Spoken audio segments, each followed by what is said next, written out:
Valor stopped 3 feet from the collapsed homestead and would not take another step, because whatever was inside those ruins had not finished watching them yet.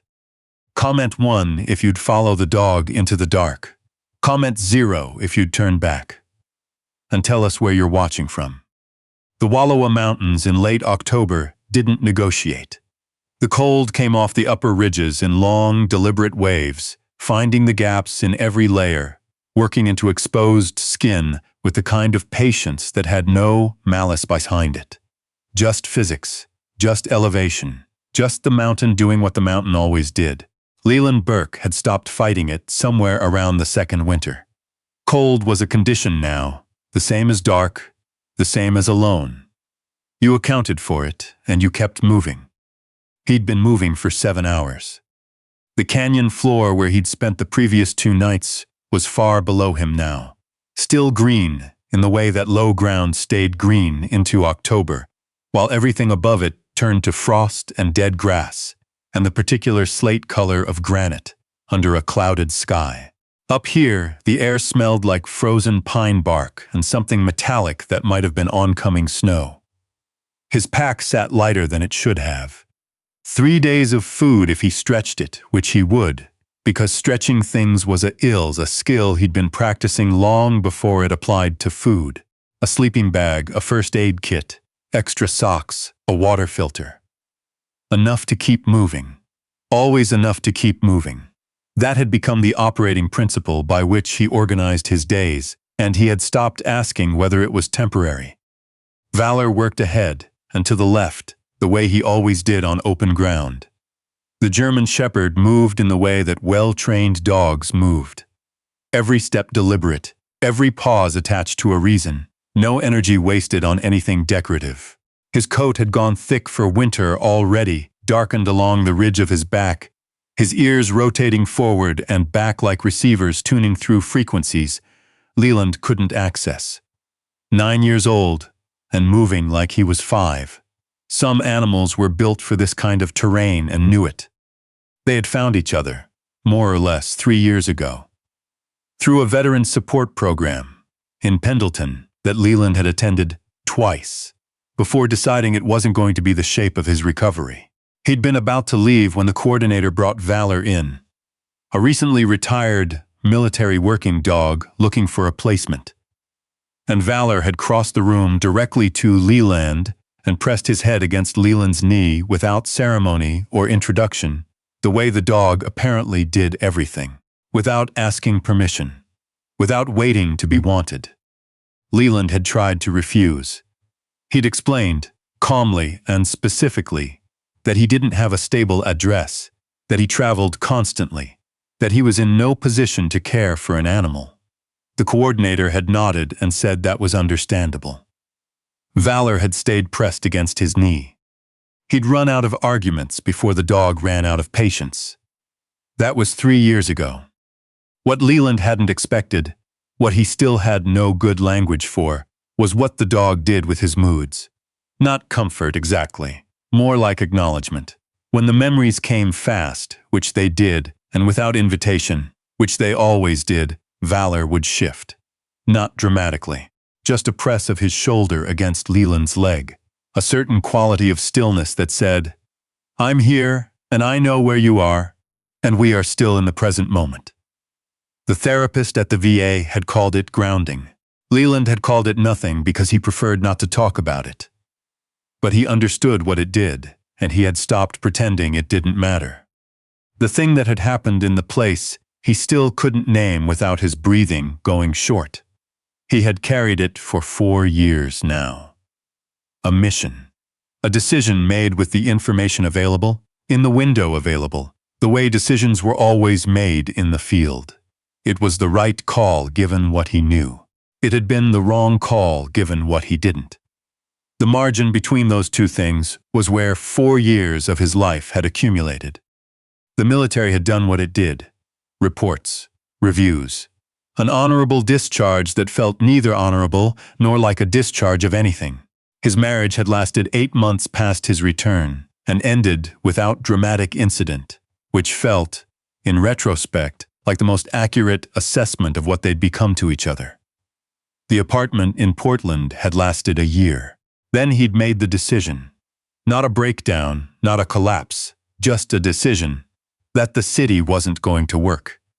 Too many surfaces, too many sounds that didn't have clear sources, too many people moving too close in directions he couldn't track. The mountains didn't do that. The mountains were straightforward in ways that cost you physically and gave you back a kind of clarity he hadn't felt anywhere else. So he walked them. The collapsed homestead appeared as he crested a rocky shelf. Stone walls, mostly down, blackened at the upper edges where wildfire had moved through years back.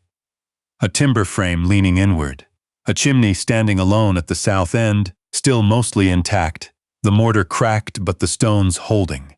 The structure sat in a shallow depression just below the ridgeline, oriented to catch the natural windbreak from 3 directions. Whoever chose this site had known exactly what they were doing. Leland stopped and studied it from a distance. He was above 8,000 feet. This far off any marked trail, this elevation, this exposure. A homestead made no casual sense. It wasn't visible from below. It wasn't visible from the ridge unless you came over exactly the way he and Valor had come. You'd have to be looking for it, or you'd have to be coming from a direction that most people didn't. He started toward it. That was when Valor stopped. Instant. Complete. All 4 feet planted, body angled toward the ruins, tail level and still. Not alarmed. Leland had seen alarmed. And this wasn't it. This was something colder and more deliberate. A dog who had already processed something and arrived at a conclusion and was now waiting for his human to catch up. The feeling landed in Leland's chest before he could name it. That specific weight shift quality in the air around him. He'd felt it in narrow streets in places he didn't name anymore. He'd felt it in open terrain, in vehicles, in rooms. It was not fear. It was the sensation of being in a moment where the next decision mattered more than the last several. He scanned the ruins. No movement, no smoke, no sound except wind through the collapsed sections of wall. Nothing suggested occupation. Nothing suggested anything but time and slow abandonment. And yet Valor was locked. Leland trusted the dog the way he trusted a good map, completely, and without the need to verify in real time. Valor had spent 6 years as a military working dog. His training covered everything that applied here. Unstable structures, hidden hazards, concealed objects. Things that registered on senses a human body couldn't access at the same resolution. If Valor had stopped, there was a reason to stop. His eyes moved methodically across the foundation line, the collapsed sections, the spaces between. There, on the south side, near where the earth settled in close to the old stone base, the ground was wrong. Uniformly depressed in a rectangle that was too even, too consistent for erosion. The soil had a different color, in a specific shape, the way soil looked when it had been moved and then replaced. He looked at Valor. The dog's gaze had shifted, barely, in the same direction. "All right," Leland said. "Show me." Valor moved wide, keeping to the outer edge of the depression, choosing the route along harder ground where exposed rock held firm. Leland followed exactly. Not because the dog was infallible. Because the dog was reading the same terrain he was reading and arriving at conclusions faster. And that was not something to argue with. Coming around the south side of the old foundation, the depression resolved into something clear. Not erosion, not settling. The rectangle was 6 feet by 4, and the edges were too clean. He crouched and pressed his palm flat against the surface. Compact. Deliberate. He worked his fingers toward the center until he found the ridge of metal under a thin layer of scattered dirt. A handle. Valor stepped back 2 feet and watched. Leland cleared the edges slowly, brushing away soil until the outline came fully visible. A steel trapdoor set flush in a timber frame, hinged on one side, with a combination hasp that was closed but not locked. He stood, set his footing, and pulled. The door came up on oiled hinges. Not the sound of something rusted and long closed. The sound of something maintained. A short ladder led down into darkness. The air that rose to meet him was dry, not cold, not stale. Climate-controlled in the way a well-sealed underground space could be when someone had thought carefully about moisture and ventilation. Leland lit the oil lantern he found clipped to the ladder's top rung and went down. What the lantern showed him took a full 30 seconds to process. Shelves on 2 walls, organized, not stacked, every item in a specific place, water containers sealed, emergency blankets in original packaging, first aid supplies that exceeded anything he'd carried in the field, food stores, tools, a weather radio, a coiled climbing rope with the hardware already rigged, all of it functional, all of it recently tended. You could tell by the condition of the packaging, the absence of dust on the gear surfaces. And on the camp table in the center, a hand-drawn map on drafting paper, covered in notations in 3 ink colors. He moved to it slowly. Trails marked solid. Trails marked with dashes, unstable, seasonal, conditional. Red X marks clustered at specific points along the high routes. Blue dots at water sources. Not the ones on any Forest Service map, the additional ones. The ones you only found by being up here in every month across multiple years.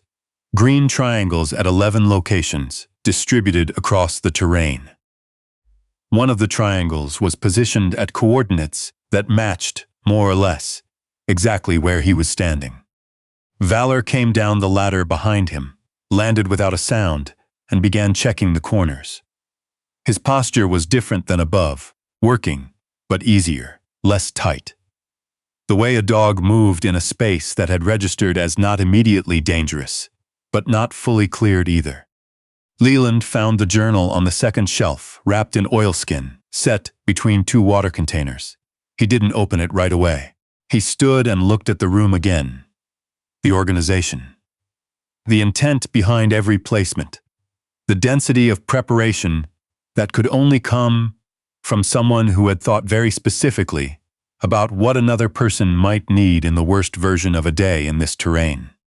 Then he opened it. The handwriting was precise, the kind of precision that was trained rather than natural. Straight lines, consistent letter size, no wasted pen movement.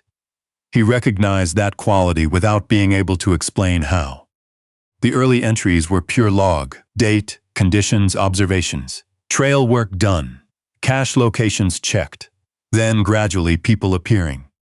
2 hikers, late afternoon, east approach.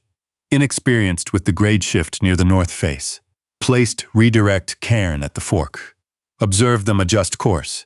Continued safely to tree line. He turned pages. Solo female, older, moving slower than the weather warranted. Left emergency rations and a hand warmer at green 3. Watched her rest, eat, recover, continue down. She made it. More entries. More people. More small interventions. None of them visible. None of them known. Group of 4, summer gear into October conditions. Flagged the unstable section at mile 7 with a new cairn placement. They rerouted without realizing why. Leland felt it settle into his chest, that slow and complicated thing that wasn't quite what he'd expected. Not threat, not alarm, recognition.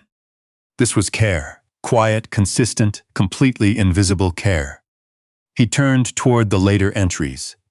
The handwriting was the same, but the content had changed. Shorter entries, more stripped down, the language doing less and meaning more. Storm system came early, supplies lower than estimated, unable to descend to resupply. Maintaining observation. Then, knee injury on the west descent. Movement significantly limited, resting and managing from here. Then a week of shorter entries, fewer details. Then, lone male, military bearing, large German shepherd, dark coat, moving northeast along the upper ridge, did not engage, continued observation. Leland's hands went still on the page. He read the line again. Then he looked at the date. 14 days ago. He looked at Valor. The dog was watching him from across the room, still, patient. the lantern light catching the amber in his eyes. Leland turned the page. Same Mail and Shepherd, moving east along Stanley Creek drainage.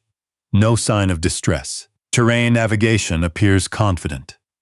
Extended field experience apparent in movement and camp selection. Light discipline maintained. Did not engage. Another page. Mail and Shepherd returned west through same drainage. Subject moving well. Dog reads terrain points before they register on approach. Trained at a high level. Both of them managing this environment correctly. Leland stared at the words. He was in this journal. He had been observed across 2 weeks by someone who was sitting somewhere in this terrain, injured and low on supplies, still writing careful observations in controlled handwriting and choosing not to make contact, choosing to watch, assess, and let him continue, because they'd seen enough in how he moved to decide he didn't need intervention. The same decision they'd made for all the others, the same standard. You watch, you help if you can, you stay invisible if they're managing. He turned to the final entry.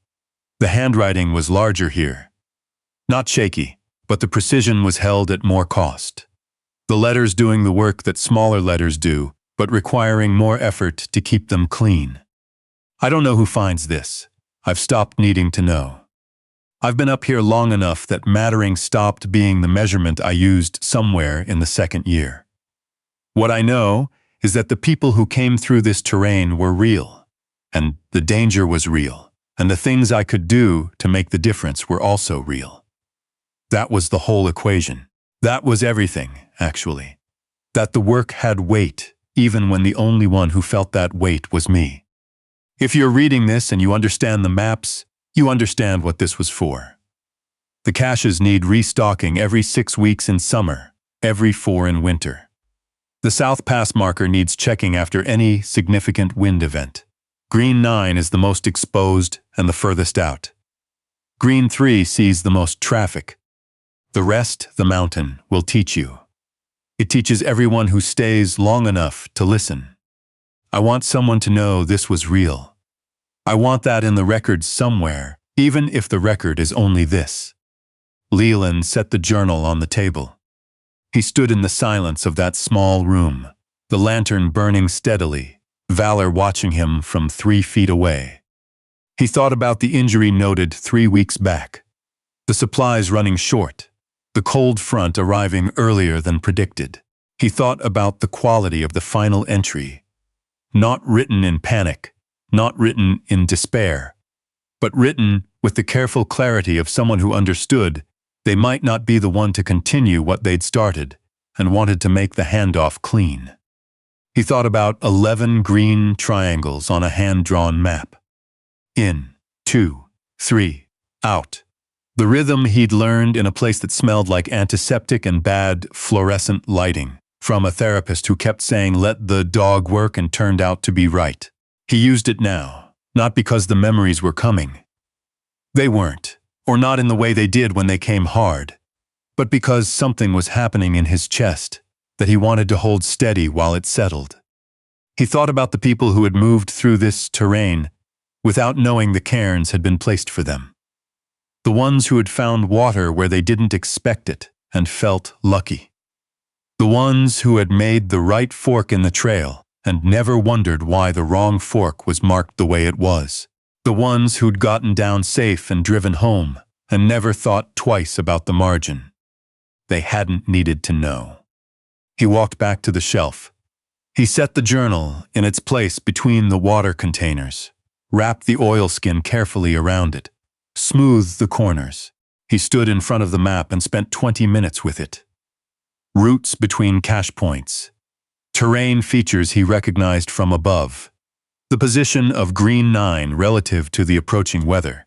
The travel time he'd need to get there before the first serious snow. Manageable. Tight but manageable. He climbed the ladder. The cold hit him with the same indifference it always did. The light had gone low.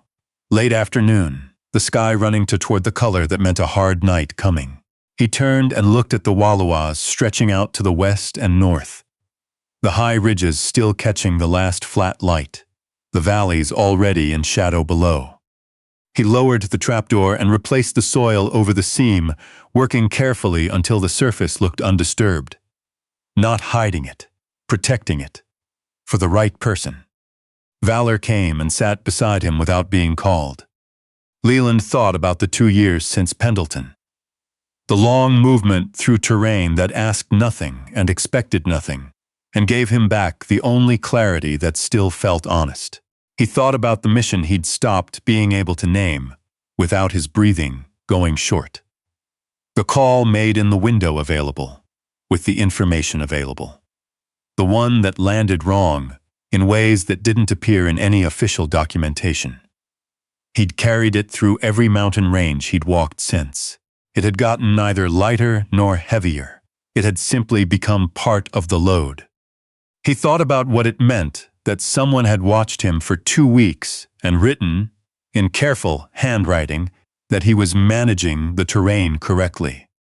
He thought about being seen by someone who didn't try to fix anything, just noted that he was moving well and left him to his course. He put his hand on Valor's back. The dog leaned into it slightly, not much, just enough. "We've got work," Leland said. Valor stood immediately. The same way he always stood when those particular words came with that particular tone. Not as a question, but as a fact. Not as a beginning, but as a continuation. Leland oriented northwest. Green 9, most exposed, furthest out. 2 days if the weather held. 1 long day and an early start if it didn't. He had enough to get there and enough to do what needed doing once he arrived. He started moving. Valor fell in beside him, ahead and to the left, the way he always moved when there was direction and purpose, and enough left in both of them to hold a line. The Wallowas didn't acknowledge them. The mountains never did. They were a long way from any road, any town, any person who would think to wonder what was happening up here. No one was keeping score of this. No one was watching. That was all right.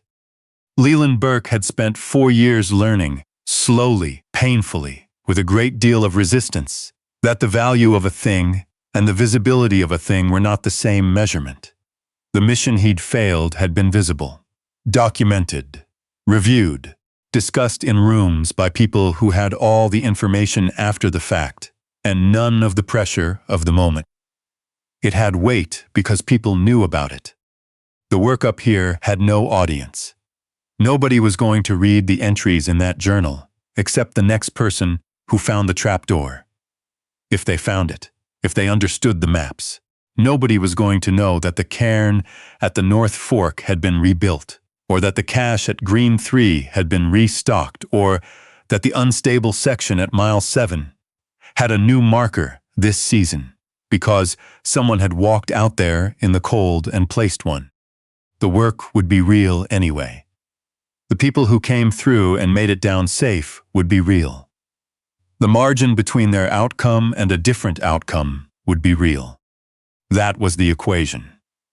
It had been the equation for whoever came before him, maintained it in an injured knee and a dwindling supply cache, and wrote it down at the end, when they understood they couldn't keep the thing going alone.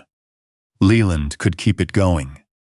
He walked forward into the late October light with Valor steady beside him, and the weight he carried felt no lighter than before. He wasn't naive enough to think it would, but it sat differently now. It sat the way a full pack sat when you were walking towards something rather than away from everything. There was a difference. He knew the difference. The mountain stretched out ahead, cold, enormous, demanding, completely without mercy. He'd been walking it for 2 years, waiting without knowing he was waiting. For something that made the walking mean more than just distance.